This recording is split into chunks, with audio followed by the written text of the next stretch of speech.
Hello and welcome to the public meeting presentation for the US 285 Port of Entry Phase AB Location Study. This is a study led by the New Mexico Department of Transportation, who has contracted Moles & Corbin to perform the Phase AB study. My name is Andrew Wong, and I am the project manager for Moles & Corbin on this study.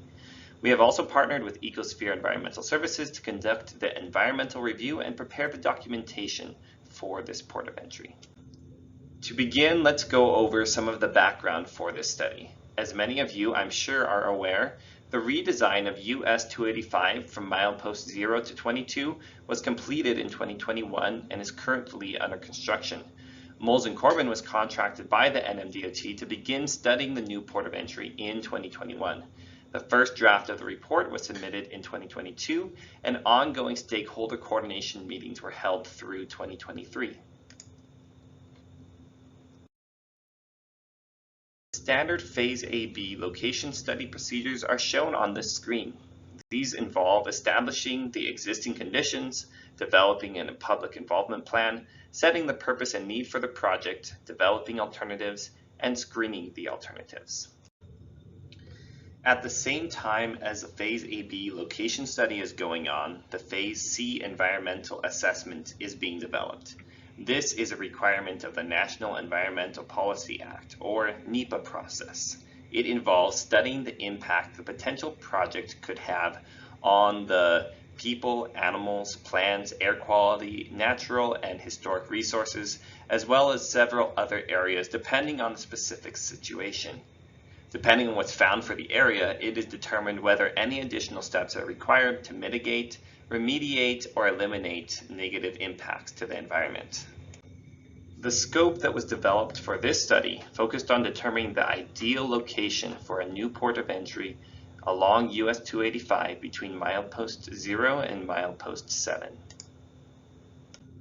As can be seen in this figure, the study area begins at the Texas-New Mexico border and continues north along US 285 to milepost 7, which is just north of White City Road. At about the halfway point of the study area is the Delaware River Bridge, which limits potential areas a port of entry could be located. In this presentation, the first goal is to present the various potential locations for the port of entry. The second goal is to explain what the port of entry will include and how the trucks and other vehicles along the corridor will interact with it.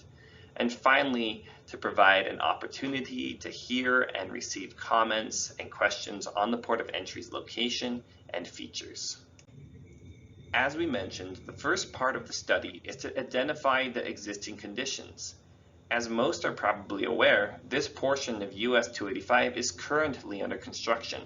The roadway improvements include widening the shoulders and adding a passing lane in alternating directions.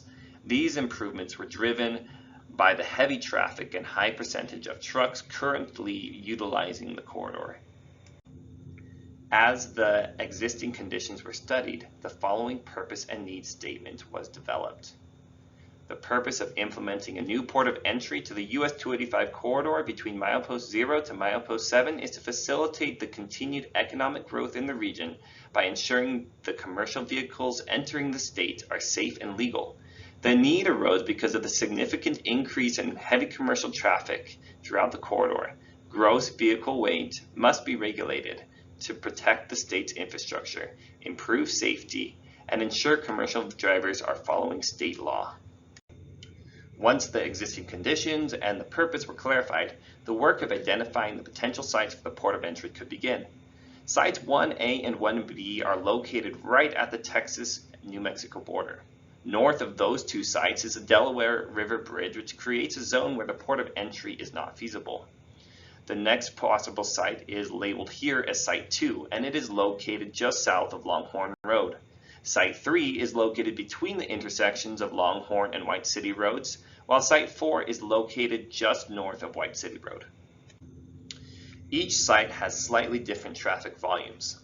Segment 1, which includes sites 1A and 1B, sees about 1,800 vehicles in the northbound direction on an average day. Segment 2 has similar traffic because there really aren't any driveways or intersections between segment 1 and 2. Segments 3 and 4 both see the northbound daily vehicles increase somewhat due to the intersections with Longhorn and White City roads.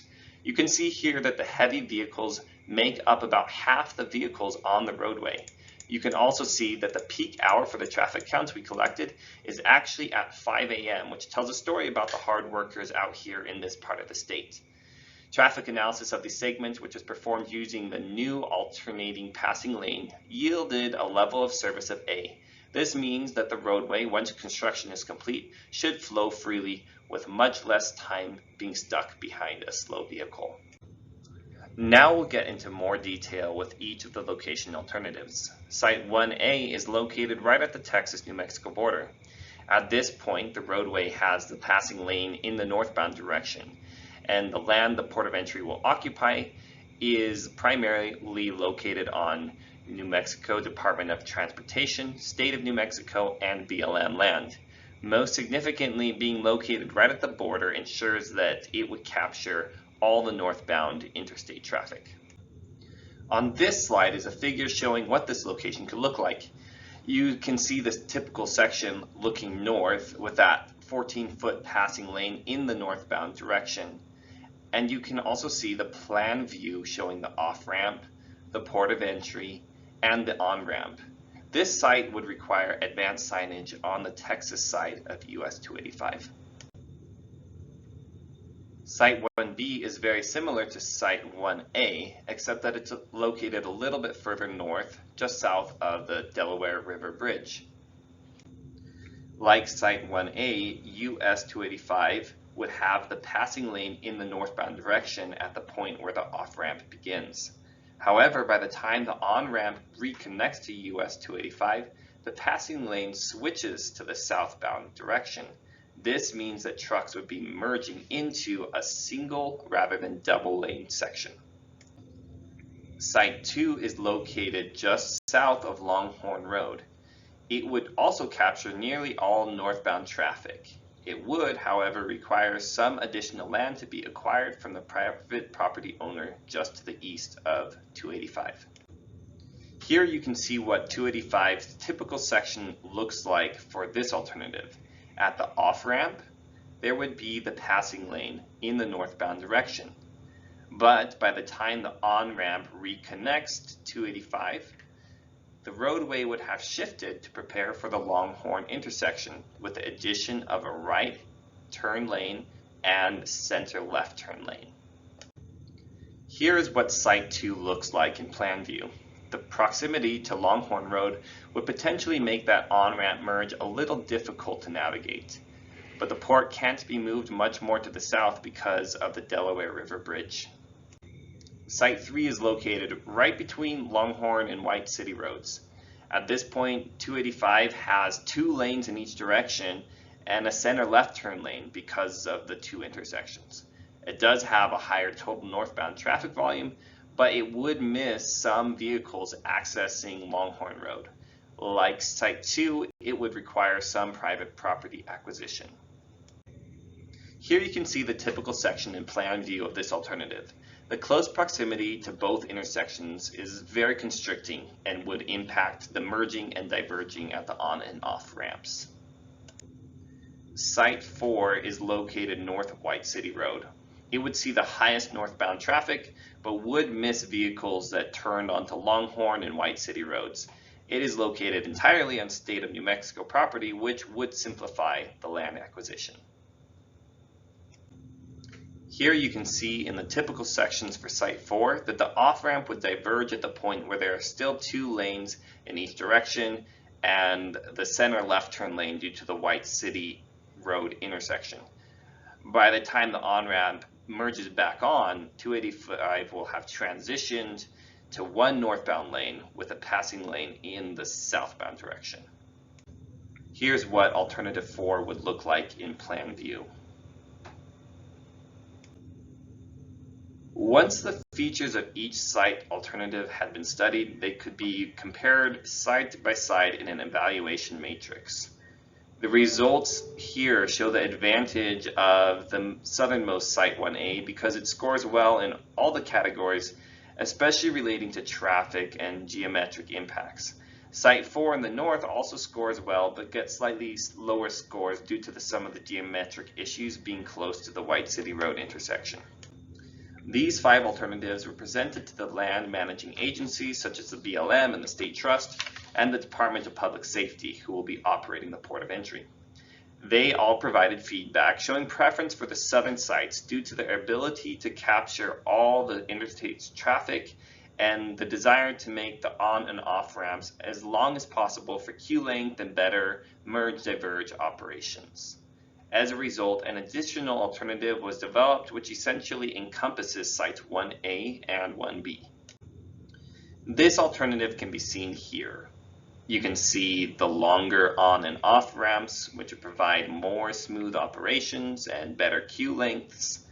The land outside the US 285 right-of-way would be entirely on BLM property, which requires some coordination, but is better than needing to acquire private property.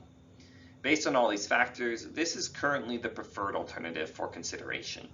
It best fits the purpose of moderating incoming traffic while providing the most optimal traffic operations due to not being constricted by the intersections or bridges like the others.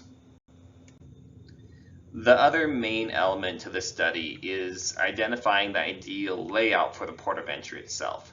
While these details are still in development and won't have much of an effect on the majority of the traveling public, there are several elements that are sure to be included. First and most significantly is that the port of entry will be utilizing DriveWise technology, which is already used at the state's other port of entries. This means that trucking companies will be able to purchase passes, certifying their vehicles, and allowing them to bypass the port of entry without stopping, utilizing the weight in motion scales instead. Those trucks without DriveWise will be required to exit the off-ramp and stop at the permit check booth, at which the port of entry officials will either allow them to continue or divert them for further inspections. There will also be on-site truck parking for truckers needing to purchase permits at the port of entry on-site office.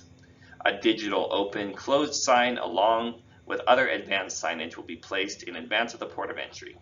When the facility is closed, all trucks will be allowed to bypass the port of entry. Next steps for this study include collecting the public's feedback and comments and incorporating them into the alternatives as needed. At that point, the final Phase A/B report can be submitted and the 30% design will be launched. The environmental study is currently ongoing and is scheduled to be complete next spring. Once these elements are completed, the final design and subsequent construction can be launched, with those dates to be determined at this point. We hope that the information shared today was easy to understand. Please submit your comments and questions to the project team. We take your input very seriously and will provide prompt responses. Anything brought to light by the comments that the study team may have missed will be incorporated into the report and the alternatives.